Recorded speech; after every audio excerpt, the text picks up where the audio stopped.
ახლავთ დილის არხის ფორმატში კვლავ განვაგრძობთ მუშაობას და პირველი ბლოკის სტუმრის პარლებში ჩვენ რადიომედის სტუდიაში მას მისვლობ ტექნიკური უნივერსიტეტის სამართლისა და საერთაშორისო ურთიერთობების ფაკულტეტის საკონსტიტუციო სამართლისა და ადამიანის ძირითადი უფლებების სასწავლო კურსის ლექტორს ირინა ბათიაშვილს და მასთან ერთად ჩვენ დღეს უნდა ვისაუბროთ იურიდიულ საკითხებზე ძირითადად, მაგრამ ეს იურიდიული მხარეები ეხება ორ უმნიშვნელოვანეს საკითხს. ეს არის პანდემიასთან დაკავშირებით შემოღებული შეზღუდვები და ეს არის არჩევნების სამართლიანი საკითხები. დიდი მადლობა მობრძანებისთვის, გამარჯობა.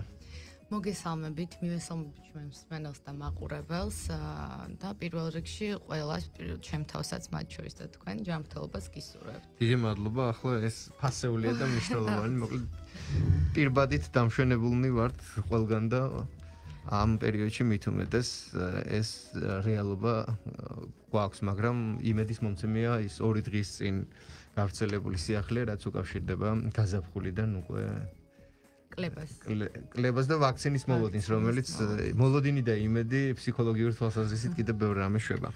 მოკლედ, დავუბრუნდეთ იმ თემას, რის გამოც დღეს ჩვენთან მობრძანდი სტუდიაში და დავიწყოთ სწორედ იმ შეზღუდვების იურიდიული განმარტებებით საუბარი, რომელიც უკავშირდება პანდემიას და ჩვენ ვიცით, რომ ბოლო დღეებია ორშაბათიდან უკვე ამოქმედდა არა საკომენდანტის საათი კლასიკური გაგებით, არამედ გარკვეული ელემენტებით და შეზღუდვები, რომელიც არსებობს და ამასობაში ჩვენ არჩევნების შემდგომ პერიოდში გვაქვს საპროტესტო აქციები, გამოსვლები და სწორედ აი აქ, ასე ვთქვათ, ამ შეზღუდვებისა და საკუთარი სურვილით აქციაზე მისვლის და საკუთარი გამოხატვის თავისუფლების შეუზღუდაობასთან დაკავშირებით თუ შეგიძლიათ განმარტებები გავაკეთოთ, იმიტომ რომ ბოლო 2 დღე ორშაბათიდან მოყოლებული ეს თემები, ასე ვთქვათ, გააქტიურებულია. იცით, ვფიქრობ ჩვენ რომ ეს მოზაიკის აწყობას გავს ხა დღეს რაზეც ვისაუბრებთ, იმიტომ რომ უნდა ავაწყოთ თითოეული დეტალი სწორად უნდა დავალაგოთ, რომ მივიღოთ საერთო სურათი. პირველ რიგში დავიწყებ ბოლოდან, ვიტყვი პასუხს ჯერ და მე განმარტავ, რატომ არის ეს პასუხი სამართლებრივად სწორი. ის რომ 22 საათიდან 05 საათამდე ჩვენ საკოორდინაციო საბჭოს, უწყებათა შორის საკოორდინაციო საბჭოს გადაწყვეტილებით აგვიკრძალა გადაადგილება, ეს ზღუდავს, ოღონდ კანონიერად ზღუდავს ჩვენი მიმოსვლის თავისუფლებას, რომელიც კონსტიტუციის მეორე თავით გვაქვს გარანტირებული. ჩვენ უნდა გავმიჯნოთ ერთმანეთისგან და მესმის რომ იმ ადამიანებისთვის, ის ადამიანები, რომლებიც არ არიან იურისტები, სამართალცოდნები, არ არის მარტივი მათთვის, რომ გამიჯნონ და დაინახონ ზღვარი გამოხატვის თავისუფლების, მიმოსვლის თავისუფლების და შეკრების თავისუფლების შორის, იმიტომ რომ ეს სამი თავისუფლება საკმაოდ გადაბმულია ერთმანეთთან და შეიძლება ილუზია შეგექმნათ, რომ გარკვეულწილად თქვენი შეკრების თავისუფლება იზღუდება და არა მიმოსვლის თავისუფლება, ამიტომაც ვართ ჩვენ ნეიტრალური სამართალცოდნეები, რომლებიც ყოველგვარი პოლიტიკური ჩვენი შეხედულებებისგან დაწმენდილ ხედვას და განმარტებებს წარმოგიდგენთ, რატომ შეიზღუდა ამითი მიმოსვლის თავისუფლება და არა შეკრების თავისუფლება. ევროპულ დიდ ქვეყნებში, მაგალითად როგორც არის საფრანგეთი, დღეს მდგომარეობით პანდემიის ფონზე ასევე იგივენაირი შეზღუდვებია დიდ ქალაქებში და ეს რას ნიშნავს? 22 საათამდე თქვენ შეგიძლიათ შეიკრიბოთ დახურულ სივრცეში. თქვენ მეგობრებთან ერთად გამოხატოთ ნებისმიერი აზრი, დილის 5 საათამდე ისხდეთ ერთად და ესეც ასე ვთქვათ, შეკრება, იკრიბებით, გამოხატავთ თქვენ აზრს, უბრალოდ გეკრძალებათ მიმოსვლა, გადაადგილება ამ გარკვეულ დროის პერიოდში ერთმანეთთან. ეხლა სამართლებრივად მიმოსვლის თავისუფლება, როგორც გამოხატვის თავისუფლება, ისევე შეკრების თავისუფლება, არ მინდა რომ ვინმე დეზინფორმაციაში შეგიყვანოთ ჩემო მსმენელებო და ჩემო საქართველოს მოქალაქეებო და ნებისმიერ ადამიანს ჩვენ მაყურებელს მიმართავ, არ არის აბსოლუტური უფლებები, ეს რას ნიშნავს? მათი შეზღუდვა დასაშვებია და თვითონ კონსტიტუცია და ევროპული კონვენცია, რომლის მონაწილე მხარე ვართ საქართველო, ადგენს იმ ლეგიტიმური მიზნების, კანონიერი მიზნების სიას, რა შემთხვევაშიც შეიძლება შეიზღუდოს ეს სამი თავისუფლება. მიმოსვლის თავისუფლებასთან მიმართებაში ლეგიტიმური მიზანი ერთ-ერთი ზუსტად არის ჯანმრთელობის დაცვა. ლოგიკურად თუ ვიაზროვნებთ, დღეს გვაქვს ძალიან რთული სიტუაცია. საკმაოდ მძვინვარებს პანდემია, ინფიცირებულთა რაოდენობა იზრდება. ეს ნიშნავს, რომ თითოეული კიდეს დის მოლოდინია. ეს რას ნიშნავს, რომ სახელმწიფოს ერთვება ავტომატურად პოზიტიური ვალდებულება, რომ შესაბამისი ზომები გაატაროს თქვენი სიცოცხლისთვის, ჩემი სიცოცხლისთვის და ჩვენი საერთო ჯანმრთელობის ფონის გაუმჯობესებისთვის, რომ მივიღოთ უკეთესი შედეგი. ერთ-ერთი ზომა არის, რომ შეიზღუდოს მიმოსვლის თავისუფლება. ანუ ლეგიტიმური მიზანი, კანონიერი მიზანი არსებობს.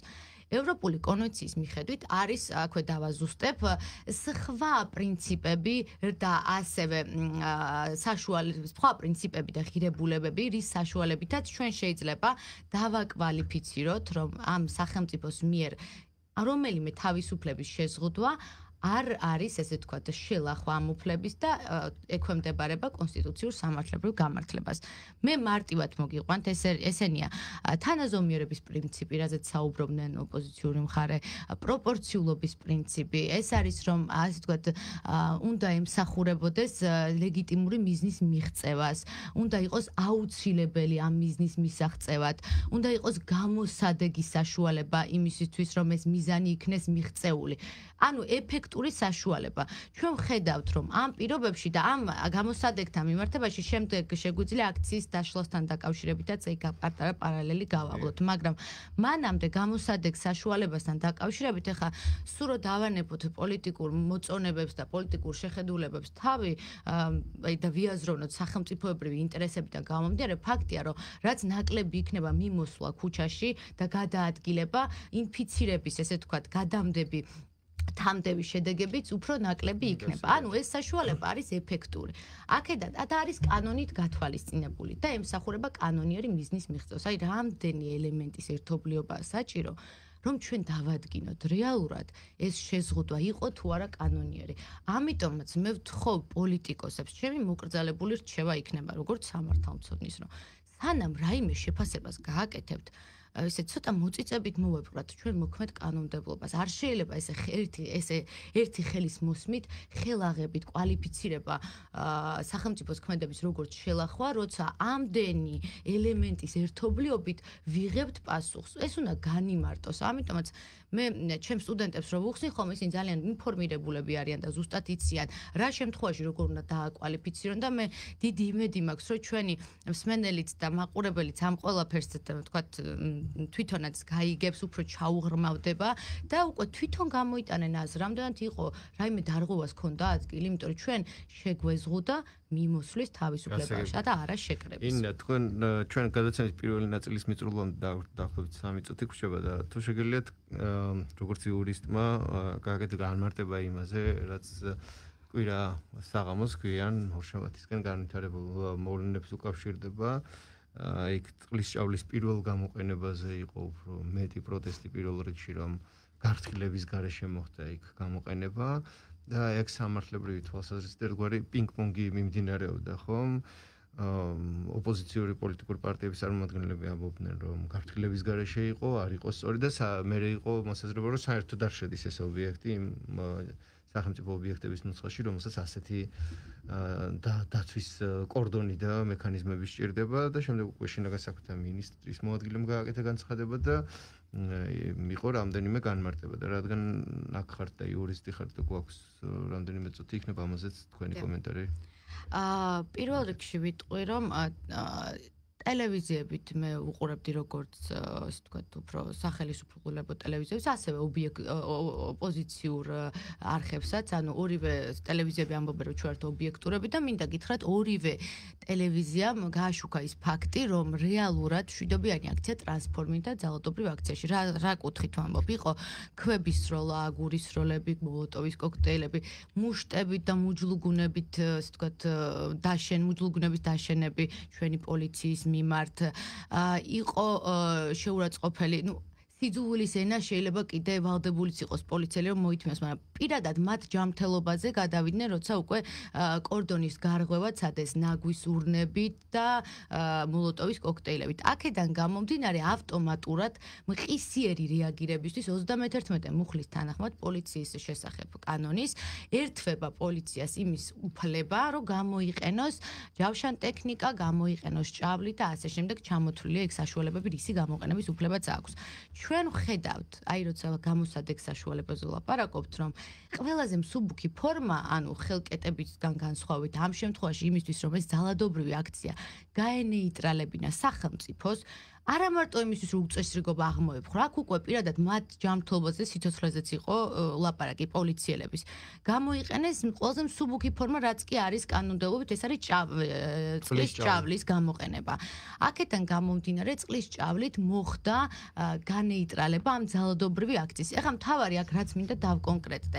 იყო ესეთი ტერმინები, რომ თურმე უმიზნებდნენ ვინმეს, მე მინდა გითხრათ, რომ წყლის ჭავლი ეს არის ისეთი საშუალება, რომლის დამიზნება ფიზიკურად შეუძლებელია, ის სამიზნე არ არის, სამიზნე მას არ გააჩნია, ის თოფი არ არის, იარაღი არ არის, რომ რაიმე კონკრეტულად სამიზნეში ამოიღოს, ის სიგრძივ ასხავს წყალს მთელ ტერიტორიაზე და ამ დასვალების შედეგად ანეიტრალებს დაძაბულ სიტუაციას. ამიტომაც მე ძალიან მწუხვარ, მართლა ვნერვიულობდი იმ ორ ადამიანზე, რომელიც დაზარალდა ამ წყლის ჭავლის გაშვების შემდგომ, თუმცა მინდა გითხრათ, მე ვუყურებდი მთელი ღამე ტელევიზიებს, სხვადასხვა არხებს და ყველგან აბსოლუტურად ისმოდა სიგნალის ხმა, რა იყო ეს სიგნალი? იმის და მიუხედავად, რომ გაფრთხილების ვალდებულება პოლიციის შესახებ კანონიც არ ქონდათ პოლიციელებს და მათ შეძლოთ პირდაპირ გაეშვათ მყისიერი რეაგირების თვალსაზრისით წყლის ჭავლი, მათ წინასწარ სიგნალები გაუშვეს. ეს იყო უკვე იმ პირველი წყლის ჭავლის გამოყენების შემდეგ, რაც წინასწარ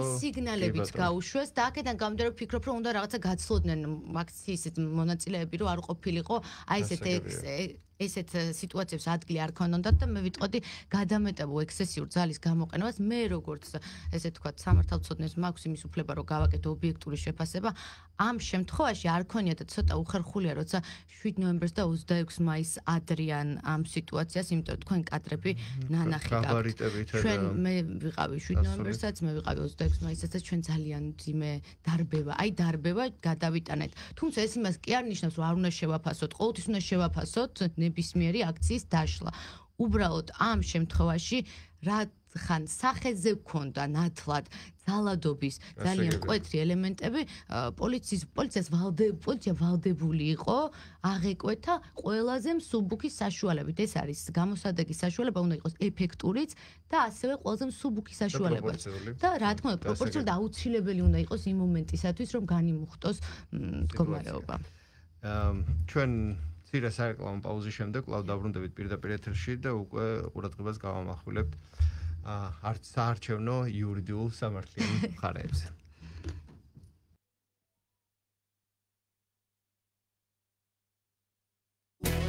დილის არხის სპონსორია მსოფლიოს კორეული კოსმეტიკის ბრენდი მისშა.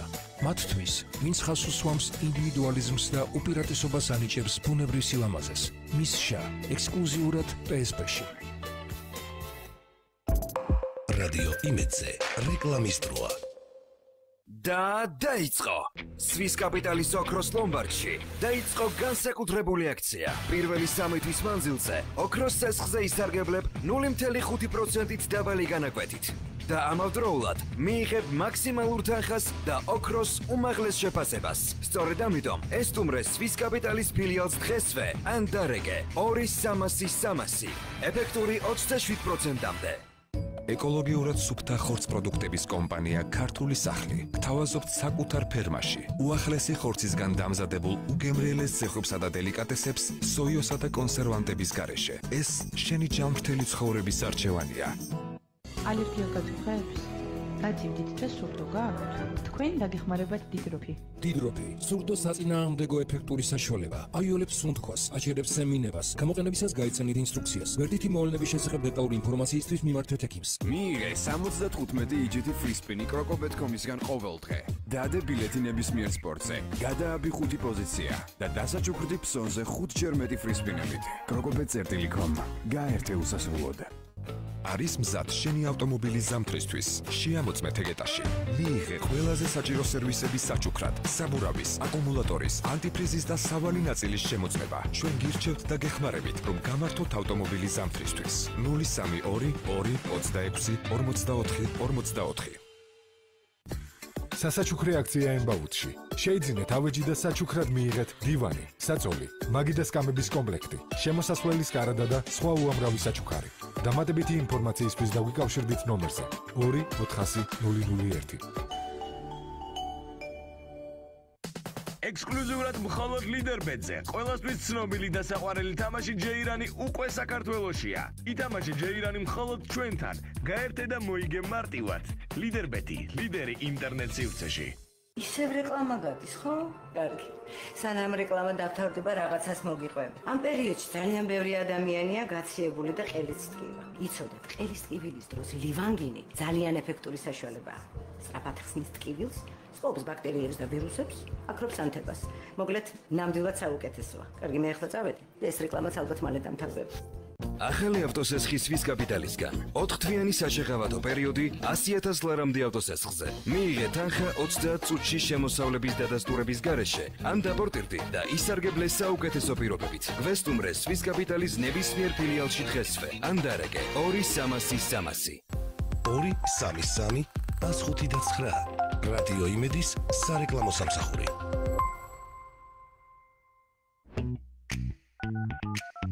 გაიგე Twingi Record. მობილური ნომრების ბაზა nomrebi.com. რადიო იმედის პარტნიორი სოციალურ ქსელებში. nomrebi.com. დილის არხის სპონსორია მსოფლიოს კორეული კოსმეტიკის ბრენდი Missha. მათთვის, ვინც ხაზს უსვამს ინდივიდუალიზმს და უპირატესობას ანიჭებს ბუნებრივ სილამაზეს. Missha ექსკლუზიურად PSP-ში. დილის აქტუალური თემა.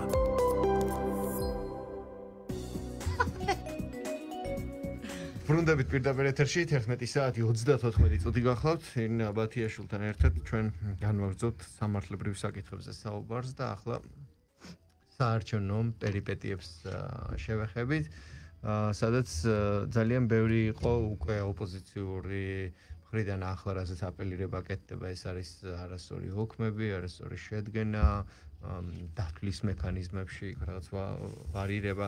მოკლედ, იქნებ შევაფასოთ სამართლებრივი მხარე არჩევნებისა, რომელიც კიდევ ერთხელ გავიხსენოთ და აღნიშნოთ, რომ მაგალითად როგორც კი სანამ ახალი მთავრობა მოვიდოდა ნაციონალური მოძრაობის მმართველობის პერიოდში არჩევნები ჩატარდებოდა, პირველი განმარტება და ხაზგასმა იყო ის, რომ აი საერთაშორისო თანამეგობრობა მაღიარა და ახლა ოპოზიცია რო აპროტესტებს რაღაცებს, აი თავარია რომ საერთაშორისო თანამეგობრობა მაღიარა. და სწორება არის აი ამაზე და ნუ მესმის რომ ჩვენ რაღაც განვითარებადი ქვეყანა ვართ და ჩვენი დემოკრატიული პარტნიორებისგან დასავლური ორგანიზაციების შეფასება არის მნიშვნელოვანი და რაღაც საორიენტირო ხაზია ერთგვარი. და ახლა მაგალითად გუშინაც ეუთოოდირის წარმომადგენლებსაც ჰქონდა შეხვედრა უკვე მმართველი პარტიის წარმომადგენლებთან და იქ რაც ჩვენ გავიგეთ და გვითხრეს რომ არაფერი ნეგატიური არ თქონდა და ზოგადად შეფასებები საერთაშორისო საზოგადოების მხრიდან არჩევნებთან მიმართებაში იყო დადებითი. მიუხედავად ამ ყველაფრისა, მაინც არის აი ეს ოპოზიციური წინააღმდეგობა არჩევნების ნეგატიურობასთან დაკავშირებით. მოკლედ თქვენი მოსაზრება როგორც იურისტისა და სამართალმცოდნეса. პირველ რიგში დავიწყებ ერთ რაღაცას ვიტყვი, რომ სამწუხაროდ ჩვენ დავინახეთ ძალიან მე ვფიქრობ შეურაცხყოფელი სიტუაცია თვითონ ამ ოპოზიციური პარტიის წარმომადგენლების მიმართ. რატომ? 3000 მეტ უბანზე ოპოზიციურ პარტიებს სადღაც ჯამშაბათ 30000-ზე მეტი წარმომადგენელი ყავდათ. ის აქტივი, რომლებსაც ანდეს თავისი ხმები. ის წარმომადგენლები ძალიან დიდი რაოდენობა ეს, რომელთაც ესე ვთქვათ, მთელი დღე ჯანმრთელობა რისკის ქვეშ დააყენეს, იბრძოლეს მათი ხმებისთვის და ეხლა რას ეუბნებიან ამ წარმომადგენლებს, რომ თქვენ ხართ მოსყიდულები, თქვენ ხართ მუღალატები, ესე გამოდის ქვეტექსტი, იმიტომ რომ ამ წარმომადგენლების ყველას ხელმოწერები არის ამ ოქმებზე. რეალობა ხომ ეს არის, რომ ყველა ოქს თან სდევს ყველა პარტიის წარმომადგენლის ხელმოწერა. ანუ რა გამოდის, რომ 30,000-ზე მეტი მათი წარმომადგენელი ყოფილა მოსყიდული და უღალატა თავის პრინციპებს, ეს არის მე ვფიქრობ შეურაცხყოფა მათ მხრიდან. ამიტომაც ვამბობ, როცა პოლიტიკოსები ლაპარაკობენ ამ ინფორმაციას და ფაქტები აქვს. არა, მაშინ ხელმოწერა მათი არ უნდა დაფიქსირება. ფაქტი რომ ხელმოწერები არის ნამდვილობაზე. ანუ ოქმი რო ყოფილიყო გაყალბებული, მათი ხელმოწერები არ იქნებოდა.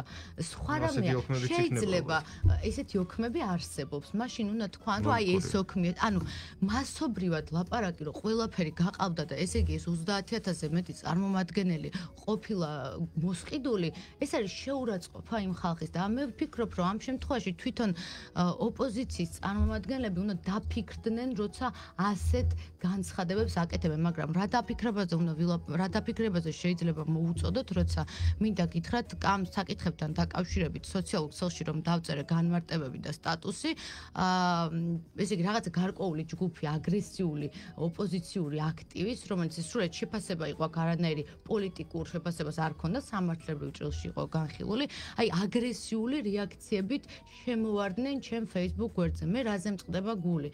ჩვენ რო გვინდა რომ მომავალი თაობა გავზარდოთ, რომელიც დემოკრატიულ ფასეულობებს, ესე ვთქვათ, უფრო გააღრმავებს ქვეყანაში და გადაიბარებს ქვეყნის მართვას ღირსეულად, როგორ შეიძლება აი ასეთი აგრესიის და ასეთი რაღაცა დეზინფორმაციის ფონზე, რასაც ახორციელებს ესეთი აგრესიული ოპოზიციური ფრთა, ასეთ ფონზე გაიზარდოს ის თაობა, რომელიც შემდგომ ღირსეულად ჩაუდგება სათავეში ჩვენი ქვეყნის მართვას.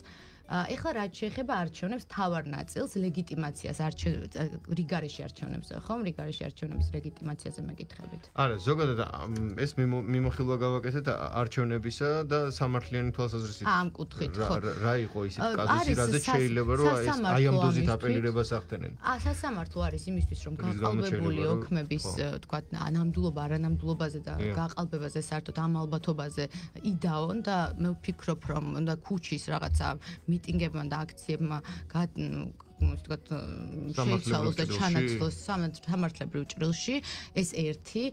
მე ვფიქრობ, რომ მოქალაქეების ჯანმრთელობაზე, იმიტომ რომ ბევრის მდგომარეობა უფრო და უფრო მძიმდება პანდემიის ფონზე, ეს მეორე და მაშინ განმარტონ, რომ ის 30,000 მათი წარმომადგენელი ყოფილა თურმე მოსყიდული და საერთოდ არც ერთს არ უმუშავია და იმ ადამიანებმა, რომლებმაც სიცოცხლე საფრთხის ქვეშ დააყენეს, საერთოდ ესე იგი გაყიდეს მათი ოქმები და ხმები. ანუ მაშინ ეს განცხადება გააკეთონ, იმიტომ რომ მე ვერ ხვდები ოქმებზე მაშინ რაღაც ანუ ვერ ხვდები ლოგიკას. ნუ ალბათ აქცენტი კეთდება იმ ოქმებზე, სადაც არ არის. სადაც არ არის ხელმოწერა ოპოზიციური ხარის. კონკრეტულად ოქმები, იმიტომ რომ მასობრივად გაყალბდა, აქ 1-2% არ არის საუბარი. ისინი ამბობენ, რომ ანუ 27% აიღო, თქვათ, ეხლა ოპოზიციის ერთ-ერთმა ოპოზიციურმა პარტიამ და ამბობს ის, რომ თურმე ის ყოფილა უმრავლესობის, ანუ ის უნდა ყოფილიყო უმრავლესობაში. ხო, როგორც მე ვხვდები, აქ უფრო მეტ პროცენტს ითხოვს. აქედან გამომდინარე, ეს არ არის 1, 2 და 3 ოქმი, ეს არის მასობრივად. რიგარეში არჩევნების ჩატარების მოთხოვნაც კიდე თალკე რეცესიის და განხილვის საგანია, იმიტომ რომ ვერ ხვდები სანამ თუ გნებავთ ჯერ მე გავაგზავნე. არა, გავაგზავნეთ გისმენთ. სანამ დამთავრდება არჩევნები, როგორ შეიძლება საერთოდ რიგარეში არჩევნებზე, საპარლამენტო რიგარეში არჩევნების საუბარი და გეტყვით მარტივად რატომ? იმიტომ რომ კონსტიტუციის მეხუთე თავი, რომელიც მთავრობის დაკომპლექტებას ეხება, იქ არის გათვალისწინებული რიგარეში არჩევნების ჩატარების წესი. ამას წინ აუცილებლად უნდა უსწრებდეს ის, რომ დამთავრდეს მეორე ტური, პარლამენტი შეიკრიბოს, გავიგოთ, ვინ არის საუკეთესო შედეგის მქონე პარტია, თუ ქართული ოცნება რეალურად აიღებს სრული შემადგენლობის უმრავლესობას, ანუ 76 მანდატს, ჩვეულებრივად ის დააკომპლექტებს თავიდან ბოლომდე მთავრობას. თუ ვერ აიღებს სრული შემადგენლობის უმრავლესობას პარლამენტში, მე ის მოიძიებს, რომ კოჰაბიტაციაში, ანუ კოალიციაში, ასე ვთქვათ, უფრო სწორი იქნება. კოალიცია უკვე წარსულია. კოალიციაში უკვე ვინმესთან შევიდეს. შეიძლება არ დასჭირდეს ეს კოალიცია ჩვეულებრივად. მაგრამ ამ შემთხვევაში საუბარი იმაზე, რომ არავინ არ შევა და დარჩება მარტო, მაგრამ ეხლა მაგაზეც გიპასუხებ. იურიდიულად პრინციპში პრობლემა აღარ არის. კონსტიტუციას არ აინტერესებს მრავალპარტიო. ეს იცით რატო სწორიც არის? დემოკრატოს ხალხის მმართველობა. შეიძლება ჩვენ უმრავლესობამ საერთოდ ერთ პარტიას მივსვათ მივცეთ ხმა, შეიძლება უმრავლესობა 10 პარტიას მივცეთ ხმა. ეს არის ხალხის არჩევანი და მინდა გითხრათ, აქ მნიშვნელოვანი რა არის. ამიტომაც ბოლო ვარიანტია, როცა უკვე თქვათ, თუ ვერ ნდობა ვერ გამოუცხადა პარლამენტმა, მერე დაინიშნება პრეზიდენტი დაითხოვს პარლამენტს, დაინიშნავს რიგარში არჩევნებს, მაგრამ აქ ნიშანდობრივი რა არის, რახან დემოკრატიის გაღრმავება გვინდა, საინტერესოა გამოჩენილი სამართალმცოდნის და აკადემიკოსის ბატონი მინდია უგრეხელიძის შემოთავაზება. რატომ? იმიტომ რომ სამომავლოდაც პრევენციული ხასიათი ექნება.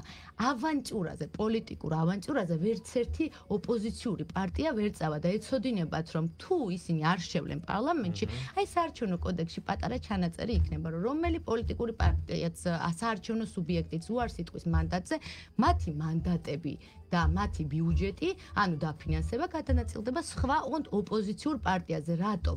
იმიტომ რომ ადამიანებმა, რომლებმაც უმრავლესობას არ მისცეს ხმა, მათი წარმომადგენელი პარლამენტში ლოგიკურად უნდა იყოს ოპოზიციური ფრთა. აქედან გამომდინარე, ეს კიდე განხილვისაგანი იქნება და ხო, იდეა არის და შემოთავაზება. ღირსი ნამდვილად არის, მით უმეტეს აი მოცემულობაში, რომ სამმოლოდ გაიწეროს ამ კანონმდებლობაში. ხო, პოლიტიკოსებს, განსაკუთრებით ოპოზიციური ფრთის ნაწილს, რომ მორჩნენ სიძულვილის ენას, რაღაც ამხელა აგრესიას და შეეცადონ, რომ თავიანთი მოსაზრებები, ფაქტებით და გარკვეული შეხედულებებით და სამართლებრივი პრაქტიკით დაასაბუთონ და არ გადმოვიდნენ პირად შეურაცხყოფაზე. ეს ძალიან დაბალი კულტურის მარჩვენებელია და ჩვენი ღირსეული საზოგადოება, მე ძალიან პატივს ვცემ ჩვენ სამოქალაქო საზოგადოებას, ჩვენს ღირსეულ ერს არ იმსახურებს ესეთ დაბალ პოლიტიკურ კულტურას. გასაგებია და ჩვენ დიალოგის მიწურულს რეზიუმის სახით, ანუ ვადამდელი არჩევნები, რომელზეც გაისმა ხმა, არაერთხელ ოპოზიციური ის მხრიდან ესე ლოგიკურად სამართლებრივად რო გამომართოთ, ელემენტარულად მეორე ტურის არჩევნები მაინც უნდა ჩატარდეს, დასრულდეს, რომ მერე იყოს თუნდაც სამართლებრივი რაიმე საფუძველი. შეფასება რომ გავაკეთოთ, რამდენად იქნება საჭიროება. ვადამდელისა. ლოგიკურად, ანუ მეორე ტური ყველა ვარიანტი დასრულდეს და გაიმართოს. გასაგებია, ეს სამართლებრივი თვალსაზრისით. დიდი მადლობა მოგზაურობისთვის.